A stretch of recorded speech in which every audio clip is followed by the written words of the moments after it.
तो गाइस हमारे पास में है Moto Edge 50 Pro। ये फ़ोन आप देख ही सकते हैं, बहुत ही दमदार प्राइसिंग पे आया है, बहुत ही बढ़िया स्पेसिफिकेशन के साथ में आया है। लेकिन भाई देखो, जिस प्राइस पॉइंट पे आता है ना, थोड़ा बैलेंस वाला फ़ोन है और यहाँ पे ना कैमरा को लेके बहुत सारे लोगों के ना डाउट्स थे। तो मैंने कहा कि क्यों ना यहाँ पे 2 और ऐसे प्रोमिनेंट फ़ोन हैं जिनका साथ में आप लोग कैमरा कंपैरिजन डेफिनिटली देखना चाहते ही रहोगे। एक तो यहाँ पे रेनो है, रेनो 13, दूसरा है यहाँ पे वीवो का वीवो V50। एक चीज़ आप लोगों को मैं ना बताता हूँ, ये वीडियो बहुत ज़्यादा डिटेल में यार होगी और साथ ही में यहाँ पे पूरी वीडियो मैंने आउटडोर में ही करी है शूट, ठीक है। तो ये आपको समझ में आ रहा होगा कि भाई कैसा दिख रहा है। मोर इवन ये तो Vivo V50 है, साथ में रेनो भी दिखा देता हूँ यार। हर एक फोन को पकड़ के दिखाना ना, इवन सिंगल हैंडेडली हमें यहाँ पे शूट भी करना है, तो काफी ज्यादा यहाँ पे प्रॉब्लमेटिक होता है। लेकिन आप लोग बताओ भाई, ये जो हमारे एफर्ट्स हैं ये आप लोगों को कैसे लगते हैं और आप लोग इसको अप्रिशिएट करोगे कि नहीं? तो करोगे तो क्या कर रहे हो, फिर जा करके नीचे लाइक भी करो और चैनल को सब्सक्राइब करो। चलिए मैं इधर उधर की बात किए बगैर लेट्स गेट स्टार्टेड और हम यहाँ पे बात करेंगे सबसे पहले फ्रंट सेल्फी कैमरा की। तो गाइस ये है front selfie camera Moto Edge 50 Pro का। सबसे पहले तो आप देखिए भाई, यहाँ पे डायरेक्ट सनलाइट मेरे चेहरे पे आ रही है, तो कैसा एक्सपोजर को ये मेंटेन कर रहा है। मोर इवन हम थोड़ा सा वॉक वगैरह भी कर रहे हैं। और यहाँ पे अगर डायनेमिक रेंज अगर हम देखें, देखो पीछे की तरफ सन है, हम ऐसे हैं, अगर अभी भी यहाँ पे ये थोड़ी बहुत डायनेमिक रेंज मेंटेन कर पा रहा है, दैट इज एक्चुअली कूल। साथ ही में 4K 30 FPS में ये यहाँ पे रिकॉर्ड करता है। 4K 60 FPS का ऑप्शन नहीं आपको देखने को मिलता है। और देखो मैं यहाँ पे अगर मैं बताऊं तो स्क्रीन की ब्राइटनेस भी यहाँ पे ठीक ठाक है। यहाँ मुझे स्क्रीन में ऐसा नहीं लगा कि स्क्रीन दिखाई नहीं दे रही है, विजिबिलिटी का कोई इशू है, तो ऐसा भी कोई प्रॉब्लम आपको देखने को नहीं मिल रहा है। तो अगर आप बाहर में आउटडोर में इतनी लाइट में भी अगर आप यहाँ पे व्लॉगिंग करेंगे तब पर भी आप बहुत प्रॉपर तरीके से कर पाएंगे, बिकॉज 4K 30 FPS फ्रंट में तो आता ही है ना। तो और साथ में देखो नाइट के भी मैं आपको ये ना दिखाता हूँ। नाइट के लिए हमें करना क्या पड़ेगा, बत्तियां बुझानी पड़ेंगी। तो चलिए लाइट्स ऑफ। तो गाइस इसी के बाद में आप देख सकते हैं कि नाइट्स में भाई कैसे यहाँ पे सिनेरियो निकल के आता है यहाँ मोटो के इस फ़ोन में। और देखिए भाई 4K 30 FPS में ही इनकी कैपेबिलिटी है, पर यहाँ पे बैकग्राउंड में लाइट के एक्सपोजर को कैसे जो कंट्रोल कर पा रहा है। मोस्ट इंपॉर्टेंट मेरे चेहरे पे लाइट आ रही है, स्ट्रीट लाइट, उसमें जो कैसे है। और अगर डायरेक्ट स्ट्रीट लाइट को एकदम पीछे हम रखेंगे तब भी आप देखिए कैसे यहाँ पे HDR का मैनेजमेंट ये कर पा रहा है। और हाँ, यहाँ पे जब हम फ़ोन को थोड़ा हिलाते हैं ना, तो देखिए भाई यहाँ पे OIS वगैरह है कि नहीं, बिकॉज जिस फ़ोन में OIS नहीं देखने को मिलेगी उसमें ये लाइट बहुत ज़्यादा स्कैटर करेगी। तो इसमें देखिए उतनी हो रही है कि नहीं, ये आपको समझ में आ रहा होगा। ठीक है, चलो चलते हैं हम नेक्स्ट वाले फ़ोन की तरफ। तो गाइस ये है Vivo V50। अभी देखो भाई यहाँ पे रोशनी बहुत तेज हो रही है, मतलब बहुत ज़्यादा यहाँ पे धूप तेज अभी हो गई है।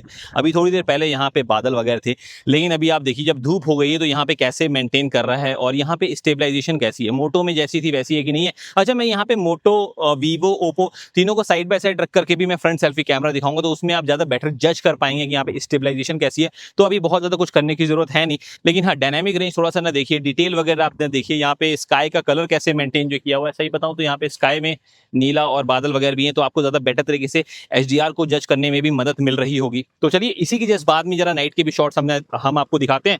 तो नाइट्स के लिए करना क्या पड़ेगा, बत्ती बुझानी पड़ेगी ना। तो चलिए लाइट्स ऑफ।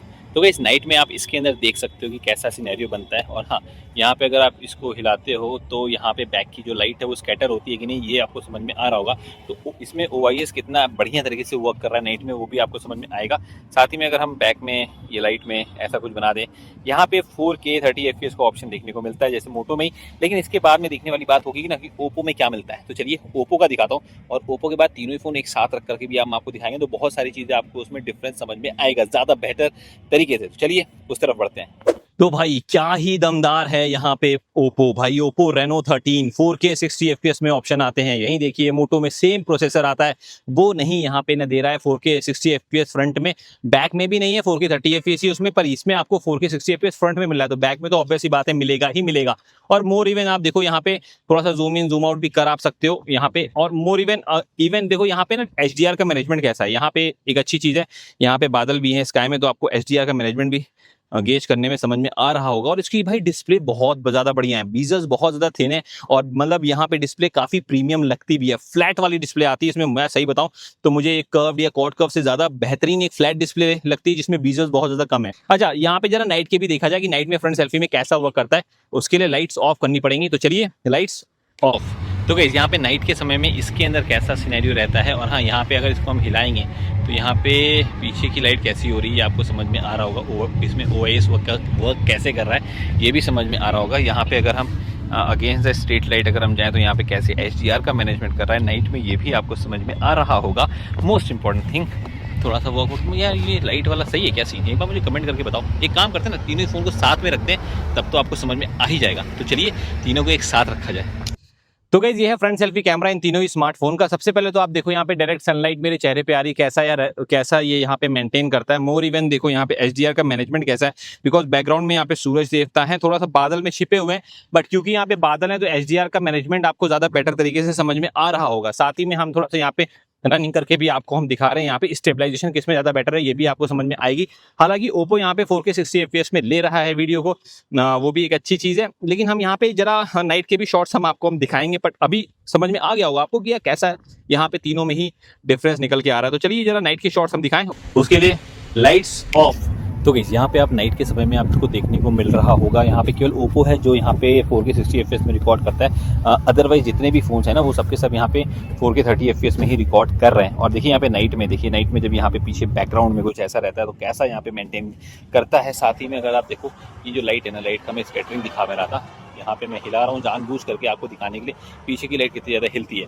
सो गाइस यहाँ पे फ्रंट सेल्फी वीडियो के बाद में बारी आ जाती है फ्रंट सेल्फी फोटोज की, तो यहाँ पे वो बहुत ज्यादा जरूरी है। तो चलिए वो आपको ना दिखाता हूँ कि इन तीनों में क्या डिफरेंस निकल के आ रहा है। तो गाइस देखिए यहाँ पे मैंने मल्टीपल फोटोज दी है इन सारी फोन से फ्रंट सेल्फी कैमरा की। जो यहाँ पे जिस निकल के आया है वो ये है कि यहाँ पे तीनों ही काफी अच्छी फोटोज देते हैं, पर वीवो थोड़ा सा यहाँ पे कॉन्ट्रास्ट या फिर आप बोले डार्कर टोन में लेता है। लेकिन मोटो कभी कभी एचडीआर को मैनेज नहीं कर पाता, ये फोटोज में भी क्लियर आपको समझ में आ रहा होगा। वहीं ओप्पो रेनो 13 भाई क्या ही बढ़िया सेल्फी जो है लेता है, जहाँ पे ये ना ही सिर्फ एचडीआर का प्रॉपर मैनेजमेंट भी करता है बल्कि यहाँ पे स्किन टोन भी अच्छी रखता है, और जो शर्ट का एक्यूरेट कलर है ना वो आपको ओप्पो रेनो 13 में ही देखने को मिल रहा है। और हाँ यहाँ पे मैंने ये चीज भी देखी, डिटेल वगैरह सभी में प्रॉपर रहती है, और लेकिन बैकग्राउंड में जो ब्लर है ना वो सबसे ज्यादा बेहतरीन मोटो और ओप्पो में देखने को मिलता है। इवन इंडोर की भी फोटोज में अगर आप देखें तो इंडोर में तीनों ही फोन काफी बढ़िया परफॉर्म करते हैं, बट यहाँ पे मोटो S60 प्रो जो है ना सबसे ज्यादा ब्राइटर रखने की ना कोशिश कर रहा है इंडोर में भी आउटडोर की तरफ। और नाइट में सबसे बेस्ट वीवो V50 है भाई, नाइट का शॉट्स में यहाँ पे कोई मुकाबला नहीं है वीवो का। साथ ही साथ में गाइस अब यहाँ पे फ्रंट सेल्फी तो हो गई, फ्रंट कैमरा में काफी अच्छा परफॉर्म किया, लेकिन लेट्स सी कि यहाँ पे जरा चेकआउट करते हैं कि बैक कैमरा का क्या सीन है। और बैक कैमरा में भी भाई वीडियो में आपको दिखाता हूँ।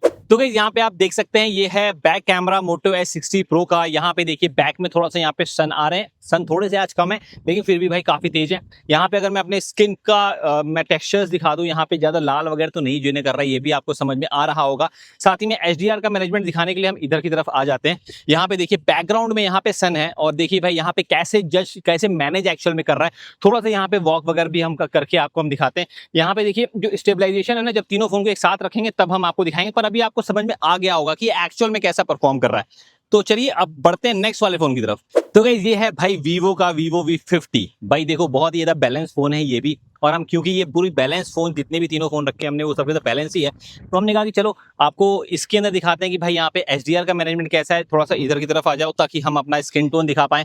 और देखो भाई यहाँ पे स्किन टोन, यहाँ पे देखो बहुत ज्यादा लाइट तो नहीं है, लेकिन जब तीनों फोन के एक साथ में मैं आपको दिखाऊंगा तो कोशिश करूंगा कि यहाँ पे थोड़ा बहुत सन दोबारा से निकल आए, रिक्वेस्ट हम कर दे सकते हैं। खैर यहाँ पे अभी आपको समझ में आ रहा होगा कि भाई थोड़ा सा स्टेबलाइजेशन वगैरह कैसी है, एंड इवन यहाँ पे टेक्सचर्स कैसे, डिटेलिंग जो कैसी, ये भी 4K 30 FPS में ही वीडियो को ले पाता है। चलिए अब पढ़ते हैं हम लोग नेक्स्ट वाले फोन की तरफ। तो गाइस ये है भाई ओप्पो का ओप्पो रेनो 13, और ये देखिए भाई 4K 60 FPS में आ रहा है, और हालांकि प्रोसेसर सेम आता है जो कि मोटो में आता है। अच्छा यहाँ पे देखिए ओप्पो और वीवो में आप अल्ट्रा वाइड में शिफ्ट नहीं हो सकते हैं वीडियो को रिकॉर्ड करते करते, पर मोटो में ये काम ये जो है पॉसिबिलिटी रहती है। हालांकि इसके अंदर क्वालिटी थोड़ी सी बेटर आपको देखने को मिल रही होगी in terms of pixels, because यहाँ 4K 60 FPS है। पिक्सल्स तो नहीं मैं बोलूंगा, यहाँ पे फ्रेम्स बोलूंगा, बिकॉज 60 FPS पे यहाँ पे ये कैप्चर कर रहा है। तो गाइस यहाँ पे आप देख सकते हैं तीनों ही स्मार्टफोन साइड बाय साइड यहाँ पे कैसी फोटो या वीडियो बेसिकली कैप्चर कर रहे हैं। यहाँ पे ओप्पो रेनो 13 4K 60 FPS पे रिकॉर्ड करता है, बाकी दोनों फोन जो यहाँ मोटो और वीवो है 4K 30 FPS में रिकॉर्ड कर रहे हैं।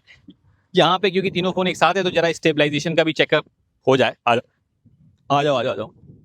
साथ ही में यहाँ पे नाइट के भी शॉट्स हम आपको लेकर के यार ना दिखाएंगे। इधर की तरफ वापस से यार आते हैं, देखो हल्का फुल्का वॉकिंग है, थोड़ा सा रनिंग करके भी आ जाते हैं हल्का सा। और हाँ इसी के वजह से बाद में नाइट के शॉट्स में हम लोग शिफ्ट अप जो है करेंगे। और हाँ अब मैंने आपको स्किन का टोन नहीं दिखाया, अगर डायरेक्ट सनलाइट पड़ती है ना, डायरेक्ट लाइट पड़ती है चेहरे पे, देखो बहुत ज्यादा तो नहीं है लेकिन जो हल्की फुल्की पड़ रही है, थोड़े से सूरज देवता यहाँ पे मेहरबान होते हुए आ जाइए भाई, आ जाइए। हल्की सी धूप आई शायद से चेहरे पे, तो अब आपको समझ में आ रहा होगा कि भाई यहाँ पे तीनों ही फोन में स्किन टोन कैसी रखते हैं डायरेक्ट सनलाइट में। भाई बादल आ रहे जा रहे, लेकिन हाँ सूरज देवता मेहरबान है, जब जरूरत हो रही है अपने आप निकल के आ जा रहेगी। हाँ भाई हम हैं आपके साथ। खैर चलिए यहाँ पे यार आ जाओ, देखते हैं कि यहाँ पे लाइट ऑफ होने के बाद में कैसा सीन रहता है। तो चलिए 1 2 3 लाइट्स ऑफ। तो गाइस यहाँ पे ना लाइट्स ऑफ होने के बाद में कैसा सिनेरियो रखा है तीनों में, वो भी आपको ना दिखाने की कोशिश करो। साथ ही में देखिए पीछे की तरफ जो यहाँ पे लाइट है उसमें थोड़ा सा कैमरा मैन से बोलूँगा अपना हाथ ऊपर और नीचे थोड़ा सा शेक जो है ना करे, थोड़ा सा भाई हिलाओ ताकि पीछे का हल्का हल्का बहुत ज़्यादा हल्का हल्का ऐसे ऐसे देखो, ऐसे ऐसे ऐसे हिलाओ, ऐसे ऐसे। तो आपको बैक में जो यहाँ पे शेकिनेस है लाइट में वो आपको पता चलेगा। और साथ ही में देखो यहाँ पे स्टेबल रखते हैं। साथ ही में यहाँ पे रिकॉर्ड करते करते अल्ट्रा वाइड में स्टिक हो सकती है, वो तो चाहिए, लेकिन वो मैंने दिन में आपको दिखाया है इंडिविजुअल वाले में, बिकॉज तीनों में एक साथ करना पॉसिबल होता नहीं है। लेकिन अभी देखो भाई यहाँ पे थोड़ा सा वॉक वगैरह कर रहे हो। साथ ही में अगर हम स्ट्रीट लाइट के जस्ट नीचे हम आ जाएँ तो यहाँ देखिए यहाँ पे पूरा एक्सपोजर वगैरह कुछ नहीं है, तो ये भी आपको समझ में आया होगा।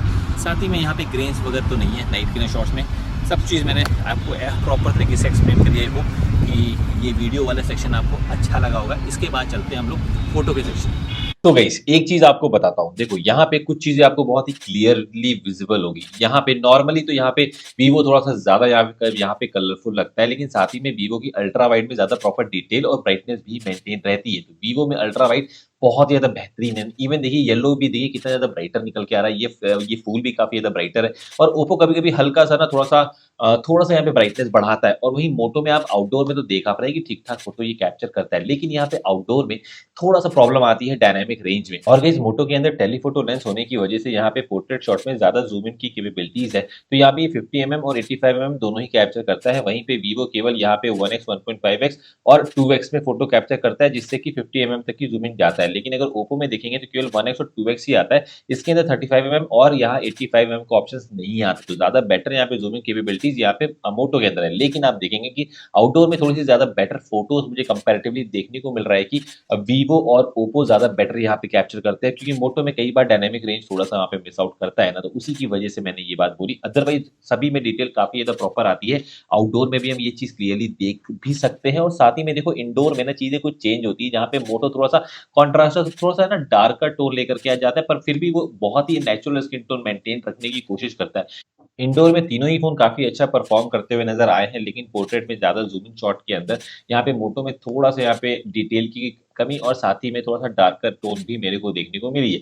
ये आप यहाँ पे काफी सारी फोटोज में भी मेजर आउट कर पाएंगे। और साथ ही में नाइट के शॉट्स में देखो, मैं अगेन बोल रहा हूँ, नाइट के शॉट्स में यहाँ पे व्यू काफी अच्छी फोटो यहाँ लेता है, लेकिन बैक में मैंने देखा कि तीनों ही काफी अच्छी यहाँ पे फोटो ले रहे हैं। बट अगेन मुझे वीवो थोड़ी सी ज्यादा पसंद आ रही है नाइट के शॉट्स में। अब ऐसा क्यों है ये आपके सामने है सारा ये चीज। अब आप लोग बताइएगा कि बैक में किसकी फोटोज आपको ज्यादा बेटर समझ आई। तो भी गाइस ये तो आप लोगों ने देख ही लिया कि इन लोगों ने कैसा यहाँ पे परफॉर्म किया, लेकिन इसके साथ ही में आप लोगों का हमारा यहाँ पे एफर्ट कैसा जो लगा, इसके लिए आप लोग हमें यहाँ पे कमेंट करके बता जो सकते। साथ ही साथ में वीडियो पसंद है तो प्लीज भाई लाइक करके ही ना जाइएगा, और साथ ही में चैनल पे नए हैं तो सब्सक्राइब भी ना करिएगा। ठीक है, थैंक यू।